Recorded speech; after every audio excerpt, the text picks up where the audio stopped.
To trade or not to trade, that is the question. Whether it is good to send out draft picks to improve or stay with the team with hath thou built. All right, that's enough Shakespeare Stootsy for you. The question is real simple. Will the Texans make a trade before Tuesday's NFL trade deadline, and should they be making a trade before Tuesday's NFL trade deadline? Now, I know a lot of you, and myself included, have kind of lowered where the ceiling is for this Texans team after the past 3 games. They've gone 1-2. In all 3 of those games, they haven't done a good enough job protecting C.J. Stroud, and that really kind of takes the floor out of their potential as well. They can be a really, really bad team when they're not protecting C.J. Stroud.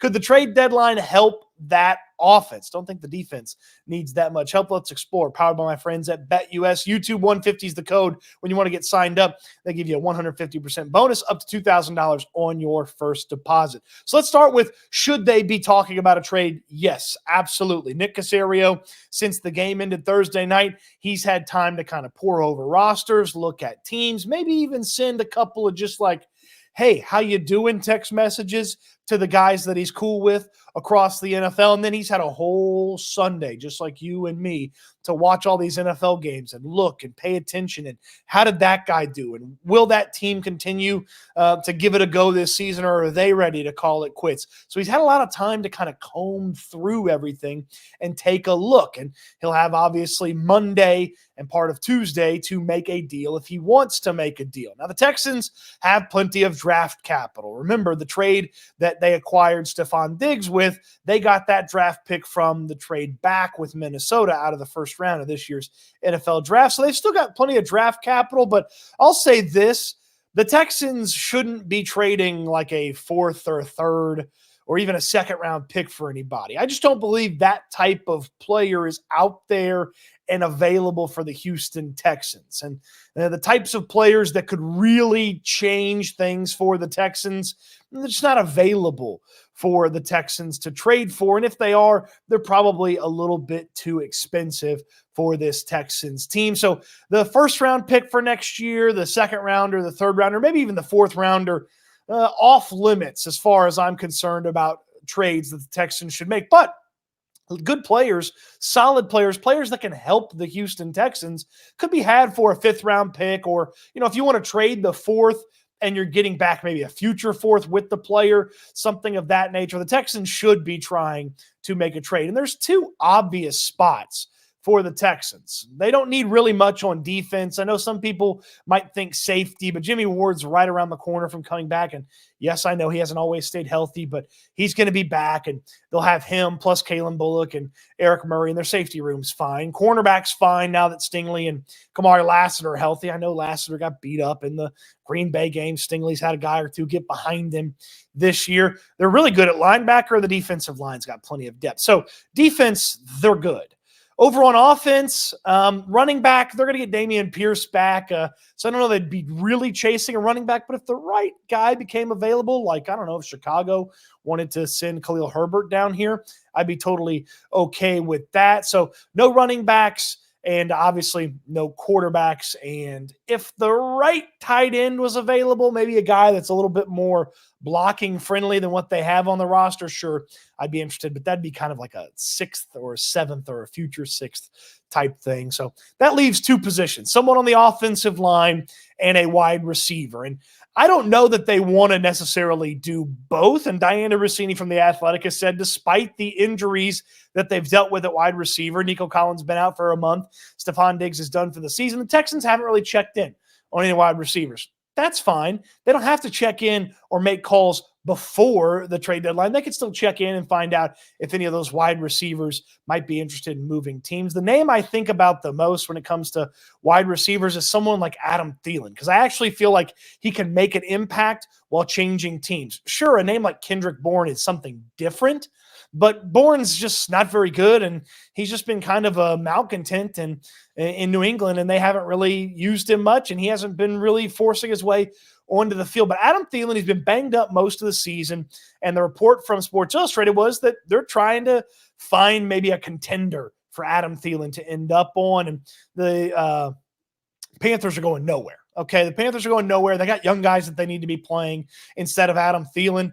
And look, he may not be healthy right away, but Thielen, He's better than Xavier Hutchinson right now. He's better than John Mechie right now. And Thielen, Tank Dell, and Nico Collins, that's certainly a wide receiver room where you could get pretty interested in the Houston Texans getting the ball in the air. And I know what you're going to say, Cody, you're missing the biggest point. Yes, I know. They need some help on the offensive line. And you'd be missing out if you don't visit with my friends at BetUS. BetUS got the YouTube 150 code, and they get you 150% bonus up to $2,000 on your first deposit. You can gamble on so many things, including if you want to get in on election stuff.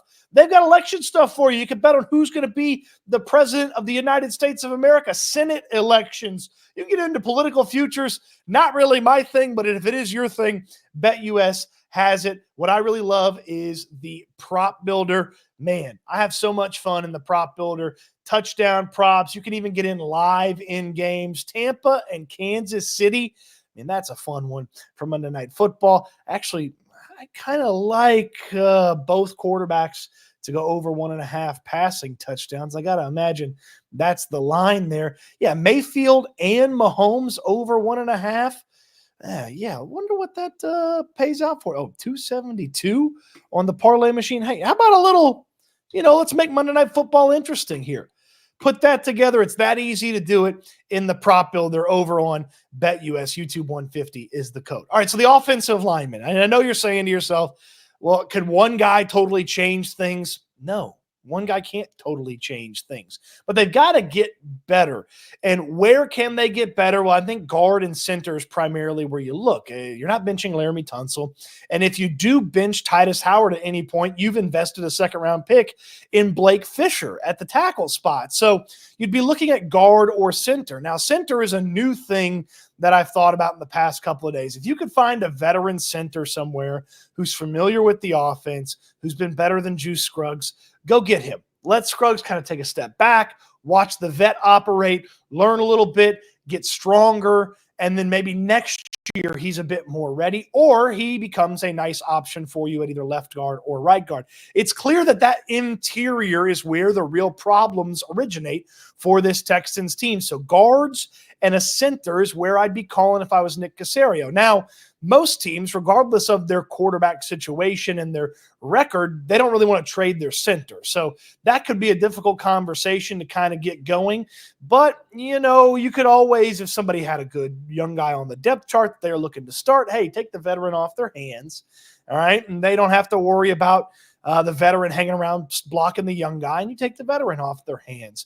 At guard, we've talked at length about the guards from the Cleveland Browns. Things have not gotten much better in Cleveland. So Wyatt Teller, their right guard, or Joel Bitonio, their left guard, are certainly options that you should chase. But I lean a little bit more towards just give the Texans a new body in the offensive line room, someone that they feel like can, at the very least, provide better play than what the guys they have seen, and maybe could be a massive improvement. Now, how easy is it to be an offensive lineman that maybe doesn't know the system or hasn't played a lot in the system, get dropped into it in the middle of the year? Yeah, that doesn't sound easy, and it's not easy to do.